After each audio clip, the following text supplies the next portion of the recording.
When did you come up with it? Do you remember? It was actually, I used to get called it. I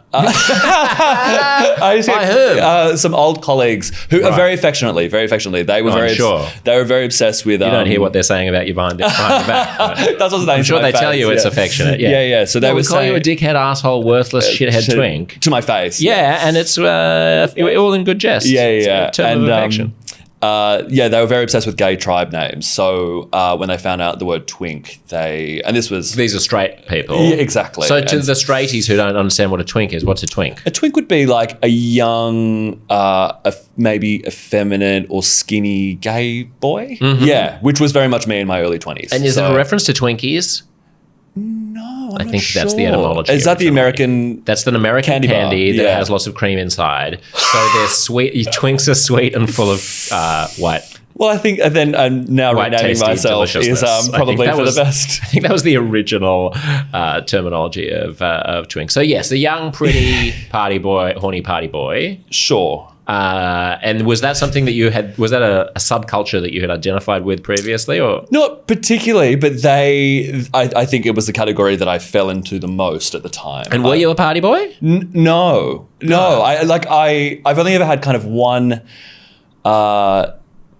brief period of heavy partying. And that's when I moved to London in 2018 and I'd moved countries and my best friend had just passed away and I was just partying a lot and that was kind of maybe for a 6-month period. Right. That's your excuse. That was my excuse. Your best friend passed away? Yeah, what very happened? suddenly. Oh, suicide. It was chaos. Yeah. And we were 23 and it was just very, very, obviously unexpected. And not obviously. I mean, sometimes there are warning signs. Yeah, sometimes. Yeah. But it, really rocked me. And I think at the time I didn't know how to cope with that other than drinking. Yeah. And partying. So, thankfully, I got myself out of that loop. Yeah. Was that a he or a she? That was a she. Her name was Georgie. Yeah. Okay. And in hindsight, were there any warning signs that you regret not having noticed, or? No. I was actually, unfortunately, in India when she passed away, which was also double chaos, most chaotic city. I was in Mumbai and I was like, this is not where I want to be while I'm grieving. But she... Not a tranquil place. No, certainly not. And... I reflect on our final conversation differently now. We were having dinner a couple of days before I left to go to India, and she was talking about how she wasn't going to uni anymore, and she was had given up on that dream, and she just didn't know what she was going to do with her life. And I at the time it wasn't alarming because you're oh, you're 23 and you're changing paths and whatever. But now I look back on it and I was I think she had she just resided and just surrendered basically. Yeah, which is it's really sad, but it sent me on a different course in life, absolutely. Had she struggled with mental health issues and depression? Yeah, and openly as well. Yeah, for sure. It wasn't a secret, but again, in the same way that, I don't want to say it's not common, but it's not uncommon now for people to talk about their mental health. No. Or mental health struggles. And so there wasn't not to an alarming amount from my perspective anyway. So, that was... 7 years ago now, which is, it feels like yesterday, but it feels like a lifetime ago in the same. Yeah. Yeah. And how do you feel now when you think about young people who are expressing, I don't know, mental health problems? Do you think we're dealing with it well enough? Is it an area that you feel drawn to activism in? I think a lot about it, particularly having experienced that moment. I would say social media and sharing your story on social media isn't productive. I don't think understatement of the year. I don't think it's helpful. I think sharing maybe tips that have helped you or resources that have helped you or things that have gotten you out of a bad time is helpful to others. But I don't think there's power and strength in sharing suicidal thoughts online. I don't know if that's bold to say, but from my experience, unfortunately for Georgie, she shared her story days before taking her own life. And I think you get a rush of false sense of, everyone cares, and then it goes away.